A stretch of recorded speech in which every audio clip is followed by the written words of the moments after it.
Magandang hapon po mga kababayan and welcome to another episode of Immigration at Iba Pa. Of course, makakasama niyo po kami ulit today, this afternoon at meron tayong interesting na topic na pag-uusapan today. Ako po si Jean Aguilar and of course kasama natin si Attorney Jake Aguilar. Good afternoon, Attorney Jake. Magandang hapon, Jean. Magandang hapon po sa lahat. Ayan, okay. So our interesting topic for today is about ghost consultants, fake job offers, and how to avoid these scams. Ayan. So, bibigyan namin kayo ng tips ni Attorney Jake on how to avoid these scams at saka yung mga nagkalat na lately. Marami pong tayo nakukuhang news about fake consultants, ghost consultants. So, how to avoid this and paano ba pwedeng i-check na legit yung inyong mga representatives and consultants? Yan po, medyo timely po yung program natin about yung ghost consultants, scams, etc. Medyo nabigyan din tayo ng konting idea ni Mike. Mike, andyan ka ba? Last week. But anyway po, and of course, may live Q&A tayo. Right. Yun po yung priority natin ngayon, by the way. Live Q&A pa rin po. So kung may questions po kayo, post na po kayo dyan. Sasagutin po natin yung mga tanong nyo. Yes. Pero habang wala pa nagpo-post, eto po, yan. I-discuss po natin nga po yung mga ghost consultants, fake immigration consultants, and so on. Job offers, yan, na fake, yan. How to avoid these scams. Okay. So recently, very recently po in the news, we have seen some news about our kababayan pa naman natin. Right. Unfortunately, usually ganun naman talaga. Oo, na apparently she was a fake consultant, immigration consultant offering assistance with application for work permits, citizenships, and nag-o-offer siya ng fake job offers. So maybe we can expound on this, Attorney Jake, and how to avoid these scams moving forward. So, meron po mamaya, papangalanan natin. Pero, meron po lumabas last week lang na news about a person nga, yun nga po, Pilipina, na may mga client siya na hinahanap na siya ngayon ng mga clients niya kasi apparently hindi na siya makita kung nasaan siya. And so, naiwang nakatenga yung mga clients niya.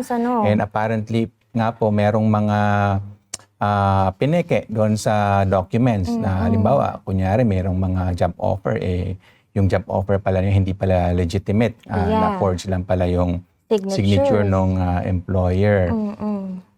So, but anyway, yun po yung natin, di-discuss nga So, kayo po, kung meron kayong immigration matter at naghahanap kayo ng representative nyo, dalawa lang po ang authorized, sabihin natin, na magbigay ng advice or immigration services as a professional. So, pwede kayong humingi ng advice, pero, pwede kayong humingi ng advice, halimbawa, sa hindi professional, like mga kaibigan nyo, pero dapat hindi bayad. Walang payment na involved doon. Kumbaga nga, hindi on a professional level. Pero kung sisingilin kayo, so professional level na yon, ang pwede lang pong magbigay ng ganong klaseng serbisyo ay isa, immigration consultant or lawyer po. So yung immigration consultant, meron silang regulator, and then all over Canada pwede silang mag-practice. Yung naman po, sa lawyer, dito po sa Canada, ang nagbibigay ng license niyan is yung province. Although usually naman po, pag ang isang lawyer is licensed sa isang province, pwede rin siya mag-practice sa ibang provinces kasi merong reciprocity. But anyway, yung license po nanggagaling sa province ng Canada. And there are ways to actually check. So, kailangan i-make sure nyo na alam nyo yung pangalan, totoong pangalan ng inyong mga consultants or lawyers. You can actually check it in the right websites. Ayan, papakita ni Attorney Jake yan in a bit. Isa-share natin mamaya ang konti. Ayan na pala. Yung kung paano i-search yung isang lawyer. Kung meron kayong kausap na sabi niya lawyer daw siya, tutulungan kayo. Pwede niyong i-search yun kung totoo ba yung sinasabi niya, lawyer nga ba siya, wala bang pending na mga kaso, something like that, or wala bang history. So ito lang po, ayan, i-search nyo lang sa browser ninyo dito kasi nasa Ontario po tayo, no? Sa Kaya Ontario. LSO, Law Society of Ontario. So, tinype po natin sa search bar yung LSO, Law Society of Ontario Directory, tapos lawyer. Tapos ayan po, yung unang-una, lawyer and paralegal directories, kasi sila din po ang nagre-regulate ng mga paralegals. Pero yung exposure po ng paralegal sa immigration, medyo limited po. So, dun po tayo sa lawyer actually. But anyway, you can click on that link. Tapos pagdating dito po, pwede kayo mag-search. Ayan, yung paralegal name. Search ko kaya sarili ko. Yes, why not? Para Yan, pakita so, natin na legit ka. Ayan. Yun. Ayun, May lumabas. mga First, 3 o 4 kami na may last name na Aguilar. Pero yun, ako po yung si Joseph J. Camacho Aguilar. Medyo mahaba pong pangalan. Pero ayan po, yung yeah, you can click information, that. location, Toronto, Ayan. Ontario. Tapos andyan po yung details. Kailangan ko palang i-update yung address nito. Lumipat na po nga kami about 2 weeks ago. So yun po, that's how easy it is para i-check yung isang lawyer. Sa immigration consultant naman po, ibang website naman yun. Iba naman po kasi ang regulator nila. So search nyo lang din po sa browser nyo. Ayan, Immigration Consultant Directory. And then, yung unang-una po, ayan, College of Immigration and Citizenship Consultants, Find an Immigration Consultant. Click nyo lang po siya. At ganun din po, kumaga. Find an immigration consultant. Ayun, meron sa taas. So, click nyo lang ito. Ayan. At lagay nyo lang yung details niya. Search for an RCIC. RCIC. Ayan. So, ilalagay niyo po yung pangalan. So, make sure na alam niyo yung pangalan. Yeah, definitely po. Yeah. Kung if you're working with paid, representative, kailangan nyo malaman yung You need to know their full pangalan name. nila. Oo. Tapos, yung iba, ayun nga, ang kausap nila, sabihin natin agent or agency, ganon. So, pagka agency yung kausap nyo, tanungin nyo, may karapatan kayo magtanong, sino ba yung representative nyo? Yeah. Kasi usually mag-a-assign sila sa inyo ng sarili nilang representative, kasama nila doon sa agency. Pero you should have a direct relationship with that consultant or lawyer. So pwede nyo tanungin, pwede nyo dapat makausap yung representative na yon. Hindi lang yung agent. So yun lang po. And then kung hindi nila ibigay yung pangalan ng representative, ng licensed immigration consultant or lawyer, Red flag na yan. Red flag na yon. Totoo bang merong ganon? Or baka sila lang din ang nagbibigay sa inyo ng advice? Medyo magduda na kayo. And by the way po, kasama dito sa pag-iingat natin sa mga scams, yung due diligence. Yeah. At the end of the day po, ito nabanggit na rin namin previously, kayo yung magde-decide kung sino naman yung representative nyo. Choice nyo yon. Walang pumipilit sa inyo kung sino yung gusto nyong piliin na representative nyo. But anyway, kung merong problema, kumbaga, you have to own it din kasi application nyo yon. So kung ang pinili nyo ay hindi regulated na consultant or hindi lawyer, well then that's your choice. Pagka niloko nga kayo nun, medyo limited po yung recourse nyo. Yeah. Kasi ang tanong din yan, bakit yun ang pinili mo? May mga license. Ba't ka pumili ng hindi license? So somehow limited nga yung protection nyo. By the way, as you know, dito sa Canada, hindi lang naman lawyers saka immigration consultant. Halos lahat ng professions dito regulated. At saka may insurance. So yung insurance, pagka nakasuhan yung lawyer or immigration consultant, yung insurance na yun yung sasagot sa kung may damages man na na-incur kayo. So kahit sabihin ng lawyer, wala na akong pera, bankrupt na ako, or yung merong sasagot. Yung sasagot sa inyo yung insurance. Yun nga yung purpose nun.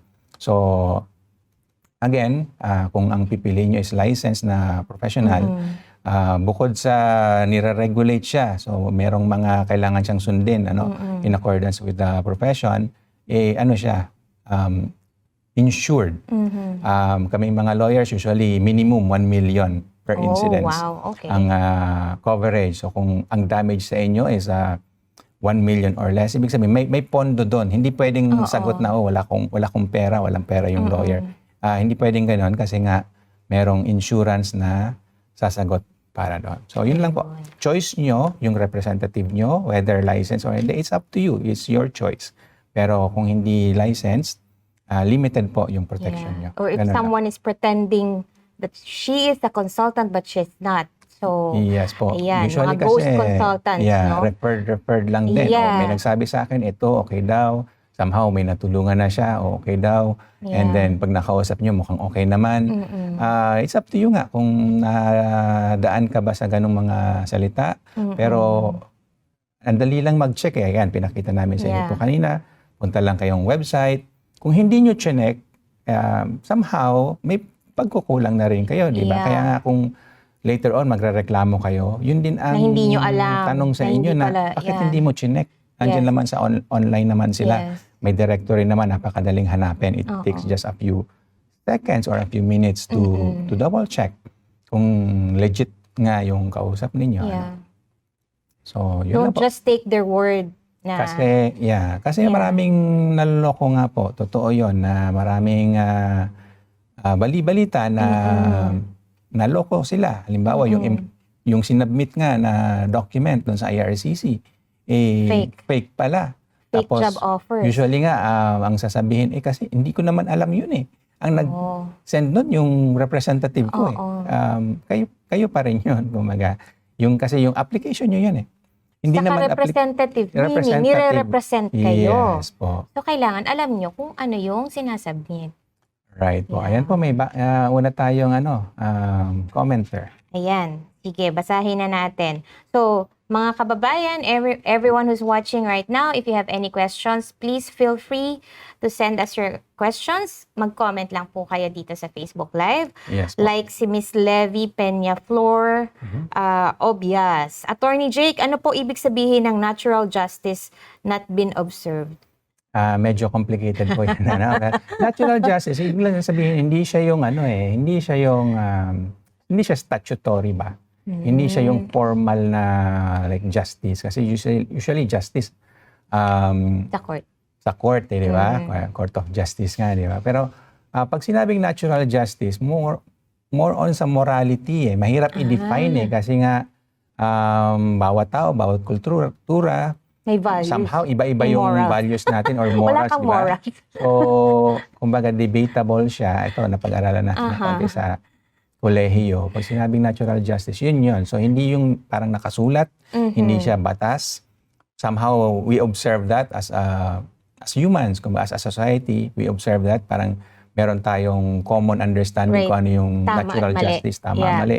Tipong, halimbawa, bawal pumatay, parang bawal magnakaw. Pero, Yeah. as you can see, everything is flexible eh. Bawal pumatay, pero pag may heinous crime na ginawa at ayon sa batas, ang parusa doon is kamatayan. Somehow, justice pa rin yun, di ba? Yeah. Justice para sa mga biktima. But anyway, yun po, medyo malalim na topic po yung natural justice. Pero yun lang po yun. Justice na hindi siya formal.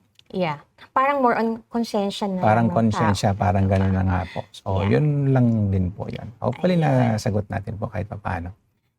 Okay. So, ano ba yung mga red flags na pwede nating ma-share? Like, how could you tell if someone is actually forging it or faking it?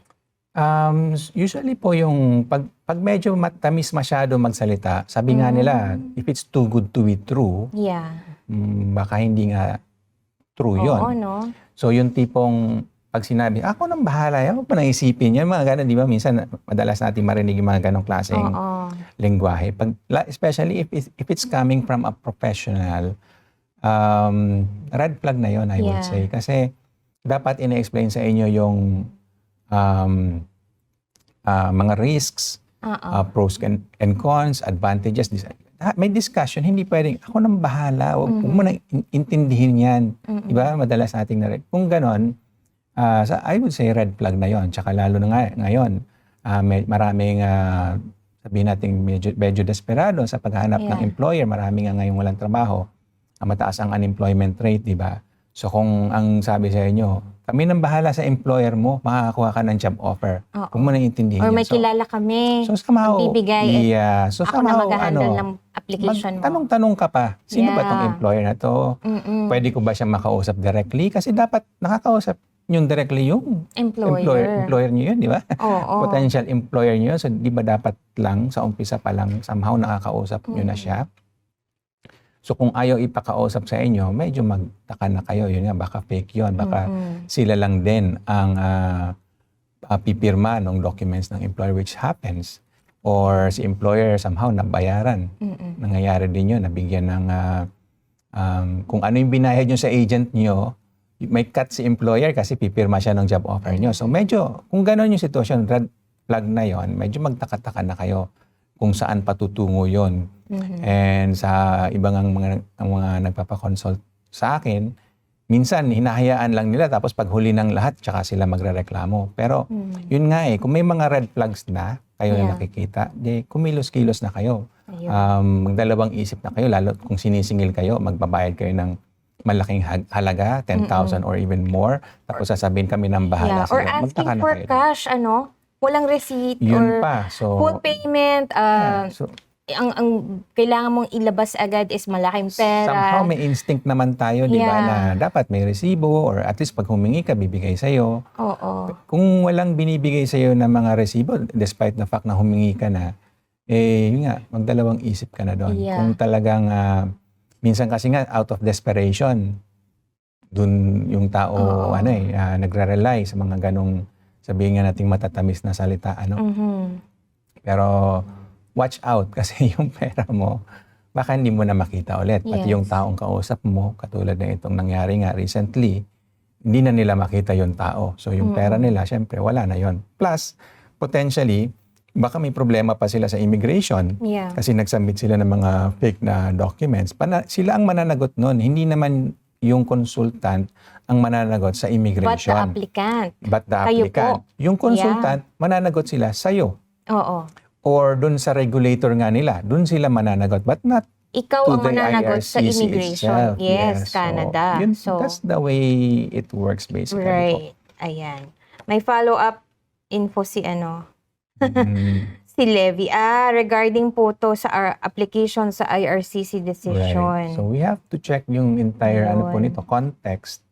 So without seeing siguro yung decision itself, it's hard to make an accurate comment. Pero kung ano lang po, yung natural justice, yun po yung understanding natin dyan sa natural justice. Hindi siya yung tipong nakasulat nga na sa batas o section ganito, ganyan, ito. Hindi yun. Hindi siya ganon. Hindi siya nakasulat. Okay. Ayun. Hi, Judith. Meron tayong comment Magandang from Miss hapon, Judith Miss Judith. Kiamhot. Ma-influence ba yung decision making ng immigration officer kung victim ka ng fraud pag nag-resubmit ka ng documents again na legit na this time? Yeah. Kung legit this time, well and good. And dun sa mga, yung previous na submission na sabihin natin merong problem, case-to-case basis din kasi yon. So, maraming factors nga. Pero somehow, you are expected kasi na maging diligent nga. You have to protect yourself. Parang boxing nga. Protect yourself at all times. Yun ang mindset din dito sa Canada. You are expected to be somehow independent. Na you should always watch out for your own self, for your own good. Medyo nga, I think nabanggit na natin ito one time na somehow yun yung mindset ng Canada Nakakapagtaka nga kasi sa atin, nung pinalaki tayo, huwag maging makasarili, di ba? Isipin natin yung ibang tao, ang pamilya, huwag yung sarili lang. Pero ang Canada, sabi, isipin mo yung sarili mo. Parang ganun. Before anything else, protektahan mo yung sarili mo. Yun ang obligation mo, especially as a citizen, di ba? Nasa ano din yan? Nung binasa natin, bago tayo naging citizen. Di ba? Yun yung obligation mo sa sarili mo na unahin mo sarili mo, alagaan mo sarili mo. Self-care. Self-care. Kasi nga, anyway, mahabang kwento. Pero yun ang kultura ng Canada. Kasi kung hindi mo nga rin aalagaan sarili mo, paano maalagaan yung iba? Di ba parang ganun So, unahin mo sarili mo. And very independent din kasi dito tsaka ka makakatulong sa ibang tao.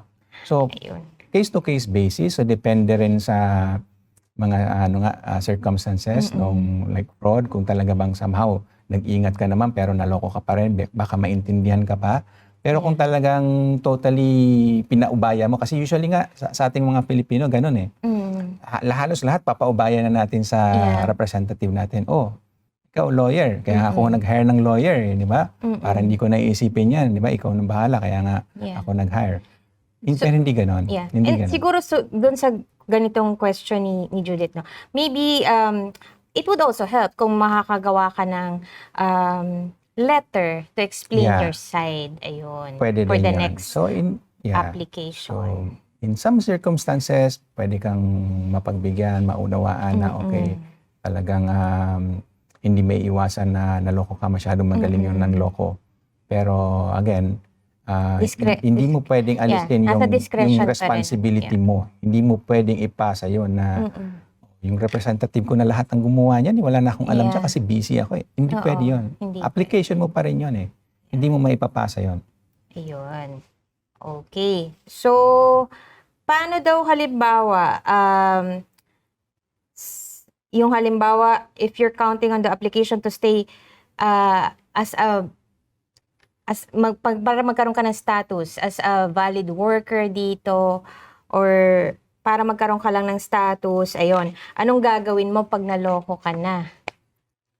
So, Ano daw po ulit? wait lang. Halimbawa, so, nag-expect ka nga, no, na nasubmit yung application mo. Okay. But, somehow, yung status mo nakadepend doon. So, what are the next steps? So, In order dapat for you din to- i-verify nyo nga po kung may nasubmit nga ba talaga. So, Ayun. i-verify nyo yung kausap nyo, yung representative nyo, dapat mabigyan kayo ng proof na nasubmit yon, or kung ano mang latest updates from the IRCC, katulad ng acknowledgement of receipt na natanggap na nila at sinisimulan ng i-process yung papel mo, dapat meron kang proof din nun. Dapat binibigay din sa'yo nung representative mo. So again, another red flag yan kung wala kang access. Somehow, normal lang yung wala kang access kasi nga yung representative mo na ang magkakaroon ng access. Pero dapat yung updates meron ka. So kung hindi ka ina-update at kung humingi ka ng update at hindi ka sinasagot or masyadong matagal sumagot, medyo red flag na yon. So mag-isip-isip ka na din. Baka kailangan mong humingi ng outside help Yeah. para dyan. Okay. And how do you report these scams? Ayan, ang next So, important take sa to mga discuss. scams po, actually, dito sa City of Toronto, kung nasaan tayo ngayon, meron website din para dyan. So, madali lang pong i-search din yan, Google lang din. Pero meron po silang website kung saan pwede kayo magpadala ng information. Anonymous din po ito actually. So, pwede nga hindi mo i-share yung Information personal details information mo, yeah. yung contact details mo, or identifying details mo. Pwede kang mag-report. So, sa ibang cities or ibang province, baka meron din po silang mga ganong klaseng website. Pero yun po, pati sa IRCC, by the way, pwede kayo mag-send din ng report. Complaint. Or complaint Yeah. or anything, any information na sa tingin nyo ay makakatulong sa gobyerno para masugpo nga din yung mga ganitong klaseng scam. Ayun. So, pwede niyo pong i-report yan. Pwede rin ba silang mag-report sa RCI, sa CICC or Law Yes Society? po. So, Law Society, definitely, pwede kayo mag-report doon kung sa tingin nyo unprofessional sila. So usually ganun eh. And sometimes naiintindihan natin na hindi natin din alam kung ano ba yung, what does that mean kung hindi unprofessional, or may na-violate nga din ba yung kausap nyo sa rules ng like sa RCIC or sa Law Society. Pero kung meron kayong parang gut feel nyo na parang hindi professional, hindi sumasagot, or hindi kayo binibigyan ng update, kung meron na kayong parang bad feeling, eventually pwede nyo i-report. Wala namang masama na mag-report or magbigay ng information. It's up to the RCIC or the Law Society to decide kung aakto ba sila or mag-i-investigate ba sila or what. At least nabigyan nyo sila ng information. So sana po may mga natutunan kayo on how to check on your consultants or lawyers or anyone who represents you para maiwasan yung mga scammers.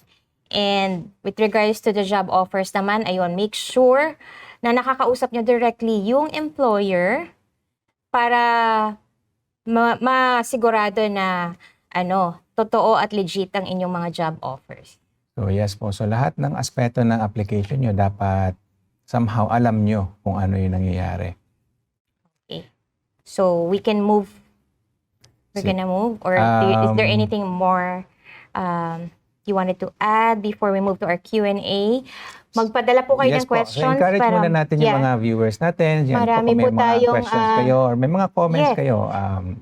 Meron ba kayong experience sa scam? May kakilala ba kayo na na-scam?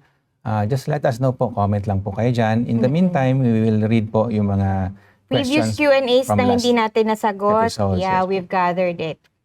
Yan. Okay. So, we can start from YouTube. From Lovely Me 34. Hello po, ask ko lang po. PR question. I'm under PGWP. Necessary po ba talaga na yung Canadian experience mo is directly related sa tinapos mo dito sa Canada? In my case, nakakuha po ako ng farm worker job, pero graduate po ako ng business administration. So, madalas natin natatanggap yung ganyang klaseng tanong. Hindi naman po, hindi mandatory, hindi required na yung kung ano yung tinapos mo, somehow dapat ganun din yung Hindi siya trabaho required, yeah. nyo. So, sa Canadian Experience class, kailangan lang naman Tier 3 or up. So, yun yung importante doon. Hindi kailangan nagmamatch doon sa kung ano yung tinapos nyo. And then, doon sa mga, ano naman, But if federal skilled worker, it would help kung yung previous experience. it would is help. Siguro, ang pinakaano nito, doon sa kung mag-a-apply ka ng work permit, which is a different thing, ano. Kung mag-a-apply kayo ng work permit, somehow dapat kailangan mapakita nyo na kaya nyong gawin yung trabaho na yon. So, it's either yung education nyo or yung actual work experience nyo nagmamatch doon sa job na ina-applyan nyo. Kasi nga titingnan ng officer kung kaya mo bang gawin yung trabaho na ino-offer. So yun. It's more on the work permit. Pero pag sa mga PR application, yun nga, hindi masyado, wala talagang requirement. Not unless, Hindi siya required. siguro if you need points to get the job experience outside of Canada, yun nga, like for federal skilled worker. Pero yeah, but then again, hindi required na yung same. trabaho mo same dun sa tinapos mo. So ang Basta lang titingnan, peer. yung experience mo. Yeah. Yung experience mo ba, it is as what you're saying, as what you're claiming para mag-qualify doon sa skilled trades or sa skilled worker program. It's more on your experience. Hindi Yung naman titingnan kung ito bang experience mo, yun din ba yung tinapon? Hindi naman, walang not ganon necessarily, yeah. As far as I know, walang ganon. And kung meron man, you have to check yung details ng program na yun. But I have never seen one. At least for now, walang ganon. Okay, thank you, Lovely Me. Si Miss Adelaide Guanzon, 397. Do you recommend submission of letter of explanation together with the requirements in PGWP application to highlight full compliance? Yeah, for highly recommended actually po yung ganong practice. In fact, we call it best practice sa profession na pag meron kayo application, sabayan nyo ng letter to explain if you have anything to explain. Nakakatulong para sa officer nga po para ma-evaluate nila yung application nyo. Kung yung application nyo medyo hindi straightforward at meron kayong somehow kailangan explain, unahan nyo na si officer. Huwag nyo nang hintayin na magtanong pa siya, ano ito? So, kumbaga, you have to put yourself into the shoes of the officer. And isipin nyo, imagine nyo kung kayo yung nag-evaluate, ano yung mga information na kailangan nyo malaman. And then, unahan nyo na. Si officer, bago niya pa itanong, andun na, binigay mo na, nasa explanation letter nyo na, submission letter. So, yun yung best practice. Ma-appreciate din po ng officer yon. You're making their job a lot easier. Matutuwa siya sa inyo. So, somehow, nakakatulong yun, positive yun doon sa application nyo. So, sabihin natin, mas likely niyang i-approve kasi gumaang yung trabaho niya, naintindihan niya lahat ng mga detalye doon sa application niya. So, yun po. We call it best practice na mag-attach kayo ng submission letter. Okay. Thank you, Miss Adelaide, for that question. Si AAMAC 9241. Hello po, na-late ako manood ng live. This was from last week. Okay po. May tanong po ako if apektado ba ako sa June 25 na change of field of study. Pagpasok ko dito, yung first course ko po is sa study permit is related to IT. Tapos nag-change ako to supply chain the next semester. Pero yung supply chain, tinanggal nila sa eligible at need ko mag-extend ng study permit ngayon. Nung nag-change Ayun. kaya siya ng course, nag-change din kaya siya ng study permit. Wala yata doon sa Wala siyang info, sinabi. pero Yeah. it's more on the study permit po kasi kung kailan kayo nag-apply ng study permit, yun yung pagbabasihan po natin. Ano po? So, kung nung nag-apply kayo ng study permit, eligible yung program, eligible pa rin kayo later on dun sa PGWP. So, yun po yung Ayun. understanding natin yan. It depends on the study permit kung kailan kayo nag-apply noon. Yeah. Opo. Okay. Thank you. Kay Jason Nogok-ong, 3311. Hi, watching from Richmond, British Columbia. Na-late po ako sa live. Happy Canada Day. Oh, this was last week. Happy Canada Day sa inyo dyan from British Belated Columbia. Happy Canada Day. From Frisco, Amosa 2816, ilang buwan po pwedeng mag-apply ng PR after makatanggap ng PGWP? Salamat po. Apply ng PR, depende. Kung qualified kayo, you can apply right away. Tsaka yung express entry, baka yun din yung gusto Kung nyo may sabihin. profile ka na. Gagawa na ba ng profile? Kaya ilang buwan ba? Doesn't matter actually. Pwede nga kayo mag-apply or mag-create ng profile, e-profile, kahit wala pa kayong PGWP. Oo. Kasi yung foreign skilled worker, tsaka yung experience mo. skilled trades, Oo. which considers your experience outside of Canada. Somehow, kung qualified kayo doon, pwede kayong mag-create na ng profile.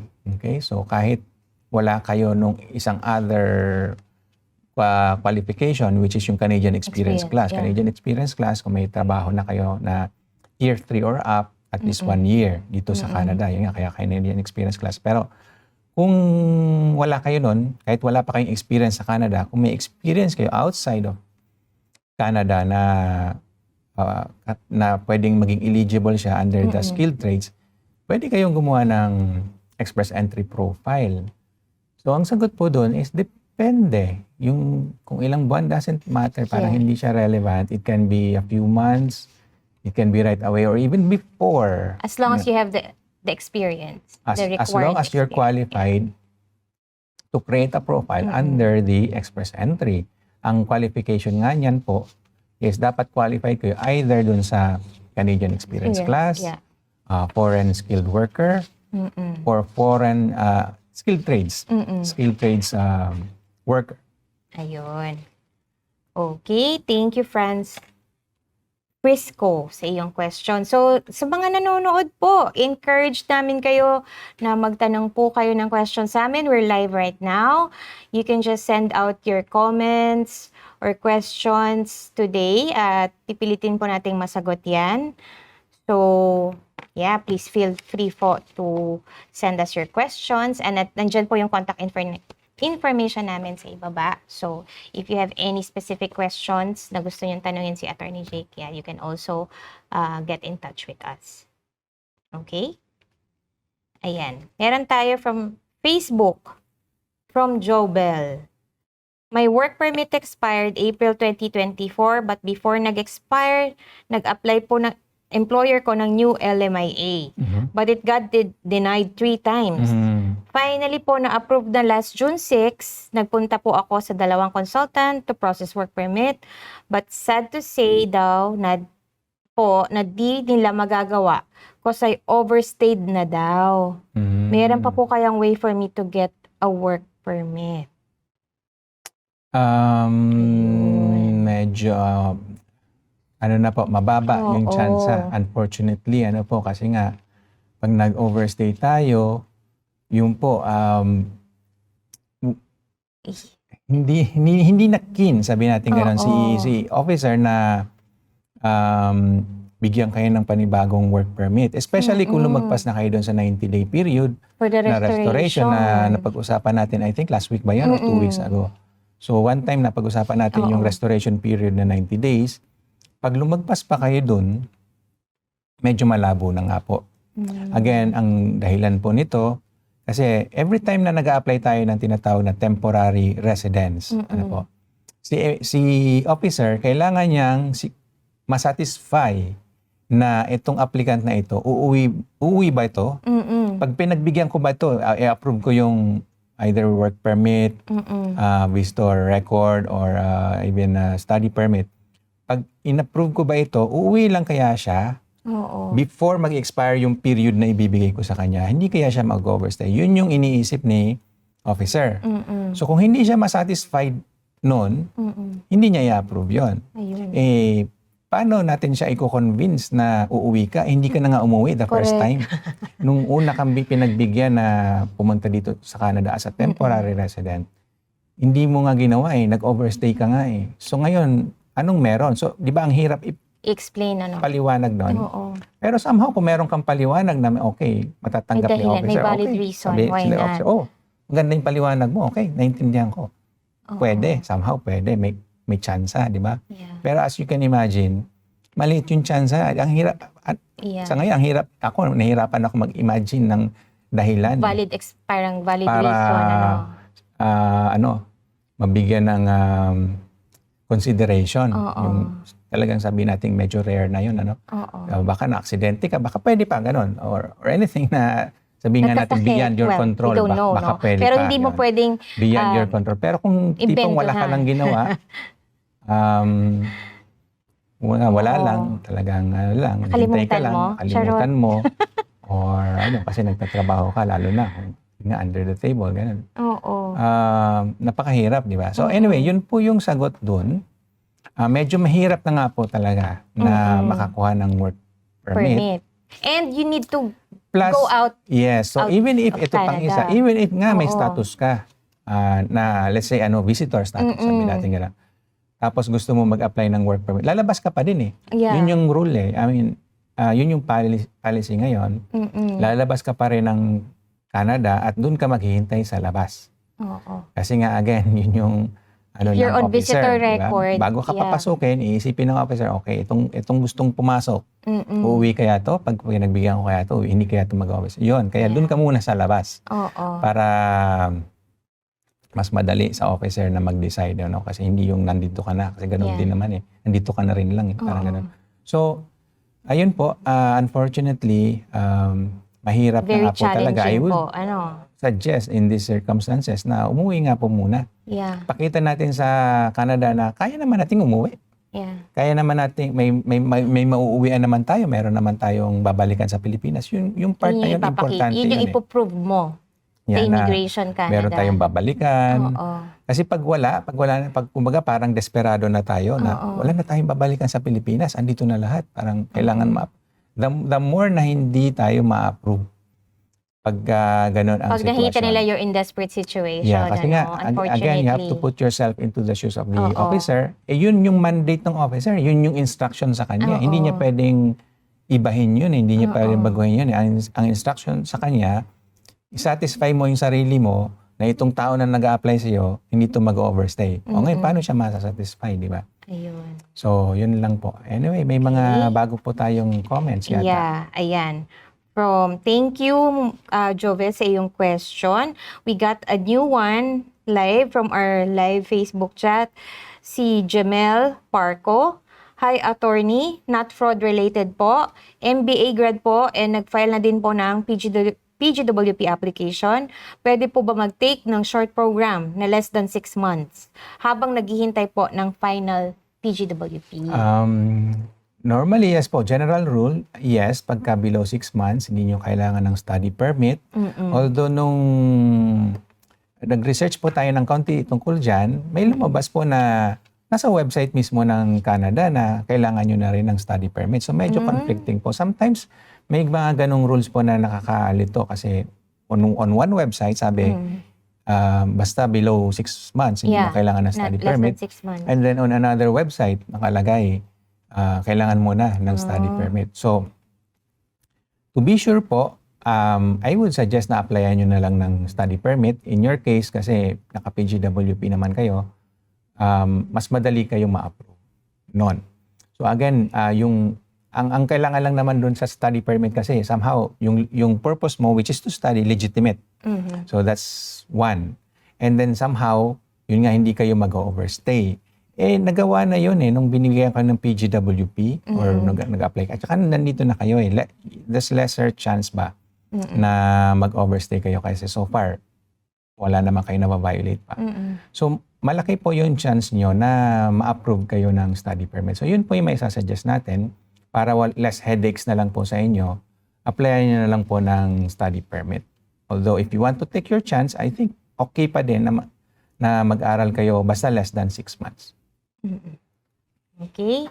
Thank you, Janelle, for that question. We hope we were able to answer your question. So, sa mga nanonood po, feel free to ask your questions or mag-comment lang po kayo kung nasaan kayo ngayon and you wanted to say hi to us. So, Yes po. At saka kahit hindi po fraud-related, anything related sa immigration, you can or ask legal us a matters, question. you have legal Opo. questions, At saka pwede yung kayong mga magtanong. nanonood din outside Canada, kung meron Yes. po diyang nanonood, hi lang po kayo para at least alam natin na hindi lang puro taga-Canada po yung nanonood. We're interested to know kung meron ba dyan na nanonood outside Canada, Philippines, or even, let's say, sa Middle East. Marami rin po tayong mga kababayan doon na baka nag-consider nga po or nag-iisip na pumunta dito sa Canada. So, kung may question po kayo, let us know po. Ayan. Salamat din po kay Janelle. Salamat sa tanong Thank niyo you po. siya. Thank you, Janelle. And we got a new question from Miss Jane E. Ayan. Ayan. That's Thank you, good. Jane. Paano po kung yung consultant ko, di ko na mahagilap? Ayun. Di ko na po alam ang movement ng application ko. Alam ko po ang application number po before. Okay. So, pag ganyan po, pwede kayong humanap ng panibagong representative. So again, yung representative po nyo, choice nyo yun. If ever, at any point, may ginawa man silang mali or whatever, you can always change. Karapatan nyo po yun. So lalo na kung ganito na hindi nyo na mahagilap, di ba? So what more na meron kayong dahilan para maghanap ng panibagong representative. So hanap po kayo ng representative nyo at a good thing yun na meron kayong application number. So somehow matitrace po natin yung application nyo. And then pagka na-trace po yon and nakapag-change kayo ng representative, yung representative nyo po, magkakaroon siya ng access na dun sa records nyo. So dapat pwede na kayo ma-update. Ano na bang nangyayari doon? May mga letters ba? May mga hinihingi ba si IRCC sa'yo? So at least malalaman mo na kung ano mangyayari. At kung may kailangan kang gawin, yun, bibigyan ka na ng tamang advice nung bago mong representative. So, yun lang po. Or, another option for Miss Jane, naisip ko lang din, total alam niya yung application number niya, pwede po kayo diretso mag-send ng web form inquiry to IRCC. Yes po. Diba? Kung alam niyo po kung exactly. ano. Kung alam niyo yun, kung alam niyo yung process, why not? Ang representative po, hindi naman din mandatory yan. So, you can always DIY kung gusto niyo yun. Pero, mag-ingat lang din kasi pag nag-DIY tayo, syempre hindi natin alam minsan kung ano yung hindi natin alam. Kung ano yung nakalimutan natin i-submit or whatever. Minsan, hindi natin alam. Yun nga, kasi first time natin ginagawa yun. So, DIY lang kayo kung confident kayo. Na alam Pero niyo kung hindi, it's better nga po na hanap kayo ng representative nyo, yung as much as possible nga po, again, licensed. Yung representative para katulad yan, kung ano na, I don't know kung license po ba yung consultant nyo or what, pero kung license siya, yan, pwede nyo pong ireklamo. Kasi meron po silang professional obligation sa inyo na bigyan kayo ng update at makipag-communicate sa inyo. Hindi pwedeng mawala ng ganun-ganun na lang. Kung hindi niya na kaya, for whatever reason, yung trabaho, yung file nyo, hindi niya na kaya, they should let you know. Para at least ma-inform nga kayo at mabigyan kayo ng option na lumipat. So, hindi pwedeng bigla na lang mawala ng parang bula. Ayan. Salamat, Jane, sa iyong Salamat question. din po, Miss Jane. Okay. Meron pa tayong Ayan po. 10 minutes. Ayan. Magtanong lang po kayo. From Bruce Kent. Hi, I'm silent follower of you. Ay, ngayon hindi ka na silent. Thank you, Bruce. How about spousal sponsorship? I'm only one who's working full-time. My partner was just doing small business. If she applies for DTS disability tax credit, will it have an effect on our spousal sponsorship? Please advise. Thank you. Okay, spousal sponsorship. You May are naka- working full-time, your partner was doing small business. And then she will May apply disability siya, disability tax credit. So it seems nandito rin po na siya, no, sa Canada, Oo. Canada, so inland yung Oo, ang sponsorship. magsa-sponsor is si partner kaso may disability. So okay lang po 'yon, especially kung yung ini-sponsor nyo yung nagki-claim ng disability. Okay lang po 'yon. I don't see any issue with that. Ang usual na concern is kung yung sponsor hindi niya kayang buhayin. Ayun. Kasi nga kayo i-sponsor, ibig sabihin kayo ang sagot sa mga lahat ng pangangailangan ng applicant nung ini-sponsor nyo. So kung kayo yung may issue, yun yung possible na may problema. Pero yung mga disability nga, somehow exception pa yun kasi syempre hindi nyo naman kailangan, hindi nyo naman na kasalanan na kung kayo ang may disability. Pero yun nga, I'm just saying, potentially, ang may problem kung kayo yung sponsor ang merong disability or Yung sponsor, pero yun nga. yeah. So in this case hindi naman kayo yung nagki-claim ng disability credit yung applicant mismo. So in that case nga po, I don't see it as an issue.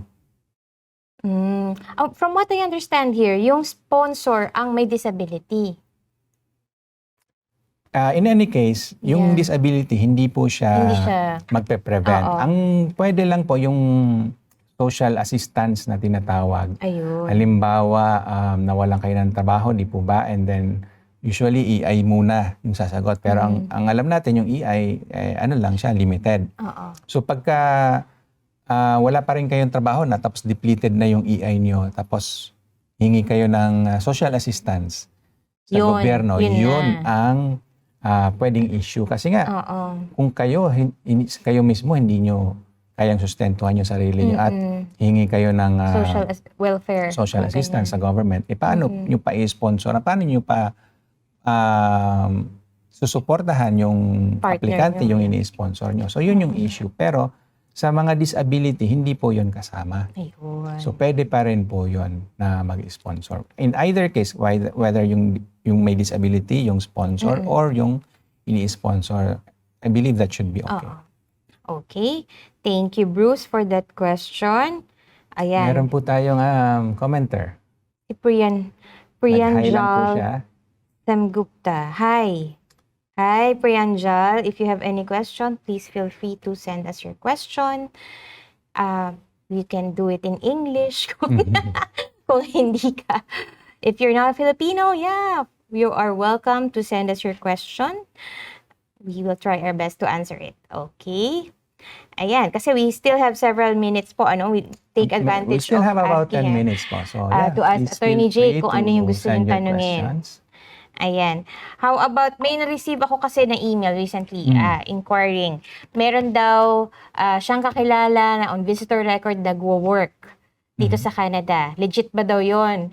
Or pwede niya bang isumbong daw sa IRCC? Ang alin daw?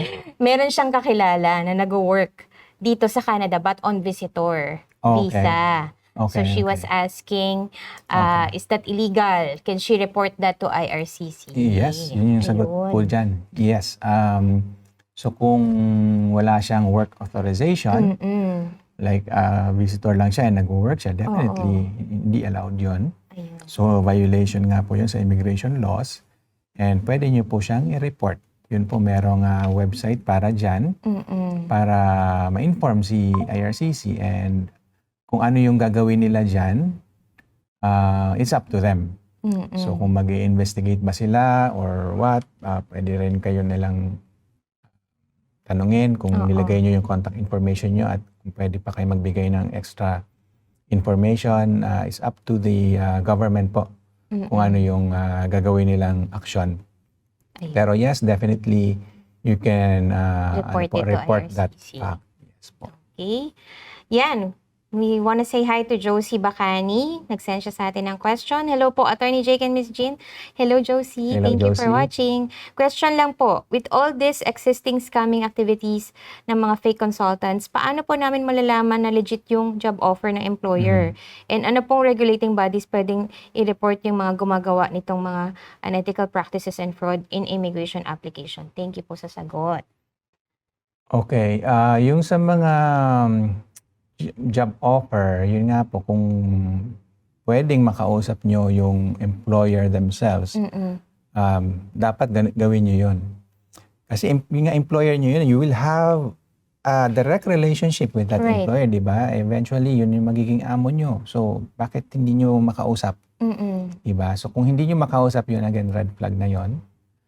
And Or kung nagpapanggap lang na employer, well, may ganun nga po. oo. Ang red flag dyan, kung magpapabayad, dapat walang bayad. Yun Kung pa ang isa. employer So, kung, ka, diba? yun po. So kung wala kayong information na makuha galing dun sa employer or dun sa agent nyo na nagsasabing hindi po, kaming bahala sa job offer mo, magdalawang isip na nga po kayo. Yeah. So matakot na kayo, lalo na kung hinihingan kayo ng mga upfront na fee, na malaking fee na, ito, sige, one time, big time, Oo. bayad ka 10,000 or even more than 10,000. Kami nang bahala sa lahat. Job offer mo, immigration papers mo, etc. Kami nang bahala. Doon kayo medyo magdalawang isip. At lalo na, yun nga, hindi lang yung future employer mo ang dapat somehow kilala mo personally. So, hindi lang dapat agent lagi ang kausap eh.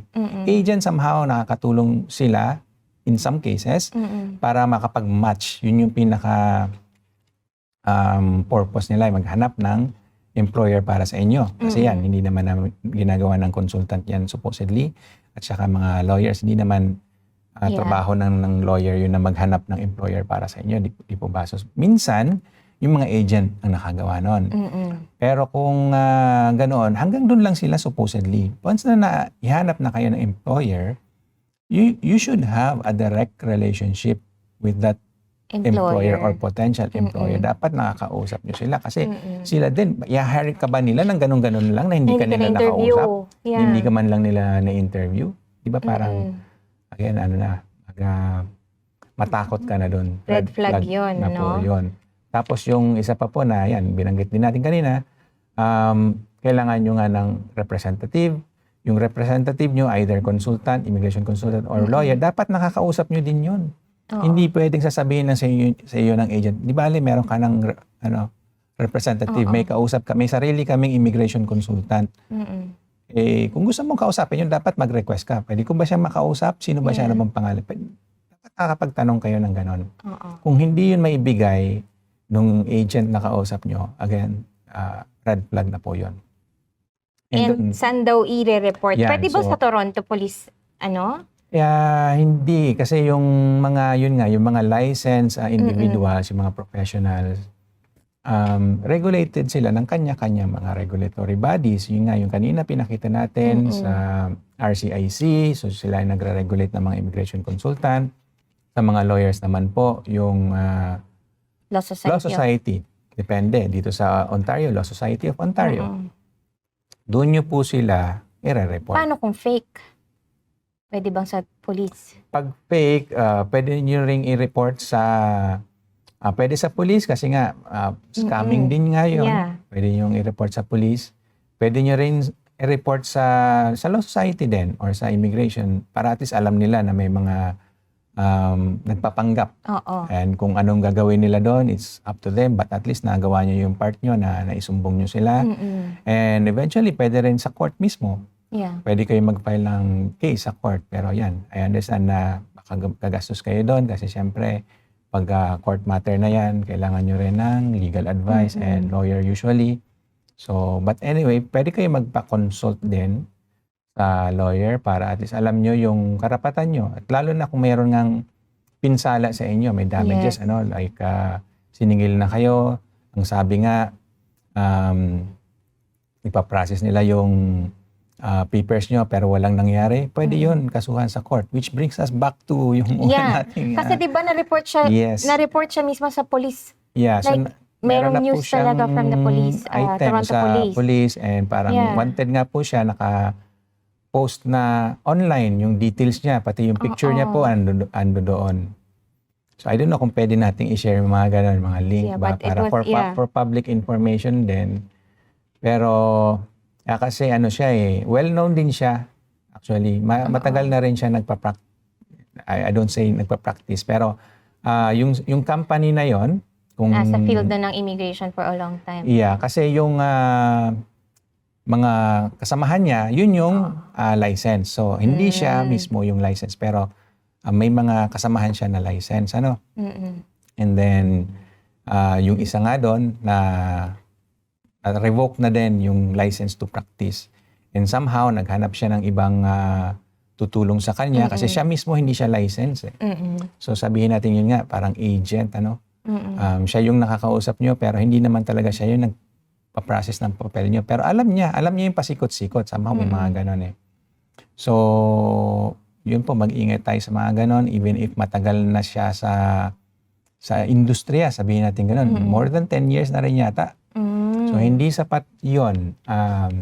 Minsan, hindi mo alam kung kailan babagsak sa iyo yung problema na yung application mo biglang yung pala, peke pala. Oo. So nakapaglabas ka na ng pera at